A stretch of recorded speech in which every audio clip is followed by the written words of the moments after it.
പല ഫുട്ബോളിന്റെ മറ്റൊരു വീഡിയോയിലേക്ക് എല്ലാവർക്കും സ്വാഗതം. അപ്പൊ നമ്മൾ ഇന്ന് ഡിസ്കസ് ചെയ്യാൻ പോകുന്നത് ചാമ്പ്യൻസ് ലീഗിൽ നടന്ന ക്വാളിഫയിങ് നോക്കൌട്ട് മത്സരത്തെ കുറിച്ചാണ്. അപ്പൊ കോണ്ടന്റ് ഇഷ്ടപ്പെടുകയാണെങ്കിൽ നിങ്ങൾ സബ്സ്ക്രൈബ് ചെയ്യാനും ഷെയർ ചെയ്യാനും മറക്കരുത്.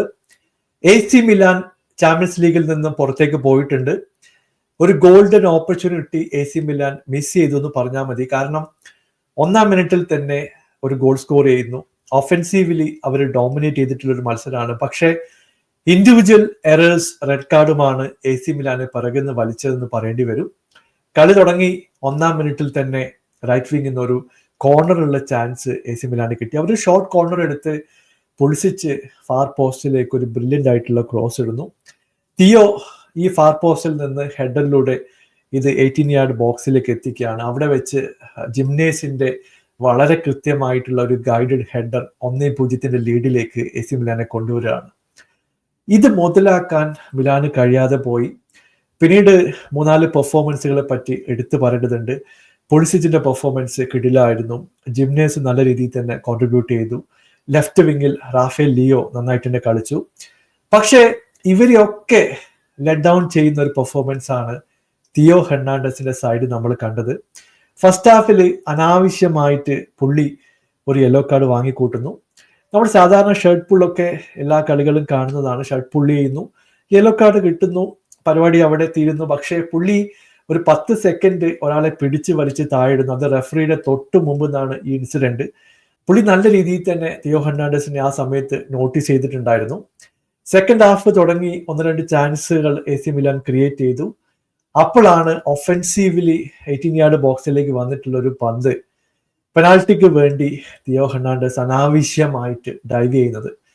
പുള്ളി എനിക്ക് തോന്നുന്നു ഒളിമ്പിക്സിലൊക്കെ കൊണ്ടുപോകേണ്ടത് വളരെ അത്യാവശ്യമാണ്. കാരണം ഇതുപോലെ നാച്ചുറലായിട്ട് ഡൈവ് ചെയ്യാൻ പുള്ളിക്ക് പറ്റുമെന്ന് തെളിയിച്ചിട്ടുള്ള ഒരു ഇൻസിഡന്റ് ആണ്.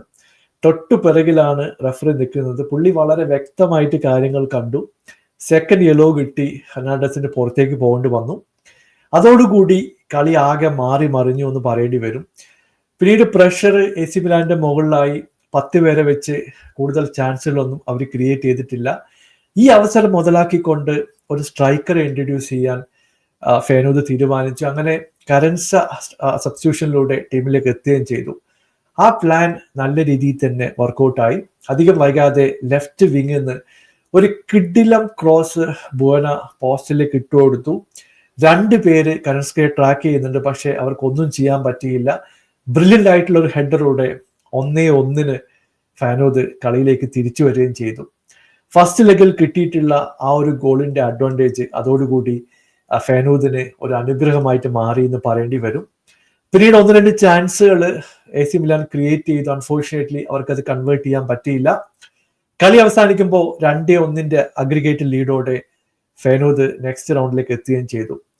ഇപ്പോ ഫൈനൽ വിസിൽ വന്നതിന് ശേഷം കുറച്ച് ഒന്നും തള്ളും കാര്യങ്ങളൊക്കെ ഉണ്ടായിരുന്നു.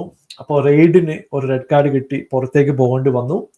അങ്ങനെ നല്ല രീതിയിലല്ല കളി അവസാനിച്ചത്. എന്തായാലും തിയോ ഹെർണാണ്ടസിന്റെ മണ്ടത്തരമാണ് ഇനി AC മിലാനെ പുറത്താക്കാനുള്ള പ്രധാനപ്പെട്ട കാരണമെന്ന് പറയാതിരിക്കാൻ വയ്യ. മറ്റൊരു മത്സരത്തിൽ ബയേൺ ഒരു ഗോൾ അടിക്കാൻ വേണ്ടി അവസാന നിമിഷം വരെ കാത്തിരിക്കേണ്ടി വന്നിട്ടുള്ള ഒരു മത്സരമായിരുന്നു. സെൽറ്റിക് നല്ല രീതിയിൽ തന്നെ ഈ അവസരം മുതലാക്കി. കാരണം സെൽറ്റിക്കിന്റെ സൈഡിൽ നിന്ന് ഒരു ഗോള് വന്നു. അവര് അവസാന നിമിഷം വരെ കളിയിൽ പിടിച്ചു നിന്ന ഒരു മത്സരമായിരുന്നു. എന്നാൽ ഇഞ്ചുറി ടൈമിൽ ഒരു ഗോള് തിരിച്ചടിച്ചുകൊണ്ട് അഗ്രിഗേറ്റിൽ 3-2 സ്കോറോടെ ബയേൺ അടുത്ത റൗണ്ടിലേക്ക് എത്തുകയും ചെയ്തു. ഇവിടെ എടുത്തു പറയേണ്ടത് 23ഓളം ചാൻസുകളാണ് ബയേൺ ഈ മത്സരത്തിൽ ക്രിയേറ്റ് ചെയ്തിട്ടുള്ളത്. 10 ഷോട്ടുകൾ ടാർഗറ്റിലേക്ക് എത്തി. ചാൻസുകളുടെ പെരുമഴ തന്നെ ആയിരുന്നു. മൂസിയാലയ്ക്ക് ചാൻസുകൾ ഉണ്ടായിരുന്നു, ഒലീസയ്ക്ക് ചാൻസ് ഉണ്ടായിരുന്നു, ഹാരിക്കൻ്റെ ഒരു ഷോട്ട് വുഡ് വർക്ക് ടെസ്റ്റ് ചെയ്തു, ഗോരസ്കക്ക് ഹെഡർ അടങ്ങുന്ന ഓപ്പൺ പോസ്റ്റ് ചാൻസ് ഒക്കെ കിട്ടിയിട്ടുണ്ടായിരുന്നു. പക്ഷേ ഇതൊന്നും കൺവേർട്ട് ചെയ്യാൻ ബയേണിന്റെ പ്ലേയേഴ്സിന് കഴിഞ്ഞിട്ടില്ല എന്നുള്ളത് വസ്തുതയാണ്. ഇപ്പോൾ ഷ്മൈക്കിളിന്റെ കാര്യം എടുത്തു പറയേണ്ടതുണ്ട്. പുള്ളി ഇപ്പോഴും പാറ പോലെ ഉറച്ചു നിൽക്കുന്ന ഒരു ഗോൾ കീപ്പർ ആയിട്ടാണ് നമ്മൾ കാണുന്നത്. 1-2 കിഡിലൻ സേവ് ഒക്കെ ഷ്മൈക്കിളിന്റെ സൈഡിൽ നിന്ന് വന്നിട്ടുണ്ടായിരുന്നു. അങ്ങനെ കളി മുമ്പോട്ട് പോയി. സെക്കൻഡ് ഹാഫില് ബയേണിനെ ഞെട്ടിച്ചുകൊണ്ടാണ് നിക്കോളസ് കോന്റെ സൈഡിൽ നിന്ന് ഒരു കിഡിലൻ ഗോള് വരുന്നത്. കിമ്മിങ് ജ ഈ ഒരു ഓപ്പർച്യൂണിറ്റിക്ക് പുള്ളിയെ ട്രാക്ക് ചെയ്യാനൊക്കെ നോക്കി, പക്ഷേ ഈ ഷോട്ട് തടയാൻ കിമ്മിൻ ജാക്ക് കഴിഞ്ഞില്ല. അങ്ങനെ 1-0 ലീഡിലേക്ക് 63-ാമത്തെ മിനിറ്റിൽ സെൽറ്റിക് വരികയാണ്. അതോടുകൂടി പ്രഷർ ബയന്റെ സൈഡിലേക്ക് എത്തി. കമ്പനി സബ്സ്റ്റിറ്റ്യൂഷനിലൂടെ സാനെയൊക്കെ ടീമിലേക്ക് എത്തിച്ചു. ഒലീസെ റൈറ്റ് വിങ്ങിൽ നല്ല രീതിയിൽ തന്നെ ചാൻസുകൾ ക്രിയേറ്റ് ചെയ്തു. പക്ഷേ ക്ലോസ് റേഞ്ചിൽ വെച്ചിട്ടുള്ള 1-2 ഷോട്ടൊക്കെ പുറത്തേക്ക് അടിച്ച് കളയാൻ മാത്രമേ ഒലീസയ്ക്ക് കഴിഞ്ഞിട്ടുള്ളൂ. കളി മുമ്പോട്ട് പോയി എക്സ്ട്രാ ടൈമിലേക്കോ കാര്യങ്ങൾ കൈവിട്ട് പോകും എന്നുള്ള സിറ്റുവേഷനിലൊക്കെ ആയിരുന്നു. എന്നാൽ ഇഞ്ചുറി ടൈമിൽ ഒരു കിഡിലൻ ചാൻസ് ഒലീസെ റൈറ്റ് വിങ്ങിൽ നിന്ന് ക്രിയേറ്റ് ചെയ്തു. ഒരു ബ്രില്യൻ്റ് ആയിട്ടുള്ള ക്രോസ് ആണ് പോസ്റ്റിലേക്ക് ഇട്ടത്. ഈ ഷോട്ട് ഷ്മൈക്കൽ വളരെ കൃത്യമായിട്ട് ബ്ലോക്ക് ചെയ്തു. എന്നാൽ ഡിഫ്ലക്റ്റ് ആയിട്ട് വന്നിട്ടുള്ള പന്ത് ക്ലിയർ ചെയ്യാൻ ശ്രമിക്കുന്നതിനിടയിൽ Alphonso Davies right place at the right time ആ സമയത്ത് ഈ ബോക്സിൽ ഉണ്ടായിരുന്നു. ഡിഫൻഡറുടെ ഷോട്ട് ഡേവിസിന്റെ കാലിൽ തട്ടി ഡയറക്റ്റ് ആയിട്ട് പോസ്റ്റിലേക്ക് എത്തുകയും ചെയ്തു. അങ്ങനെ 1-1 കളിയിലേക്ക് തിരിച്ചു വരാൻ ബയണിന് കഴിഞ്ഞു. അഗ്രിഗേറ്റിൽ 3-2 വിജയമായിട്ട് ബയൺ അടുത്ത റൗണ്ടിലേക്ക് എത്തുകയും ചെയ്തു. നിങ്ങളുടെ അഭിപ്രായം താഴെ അറിയിക്കുക. പുതിയൊരു വീഡിയോയുമായി വീണ്ടും കാണാം. Thank you so much for watching. Bye for now.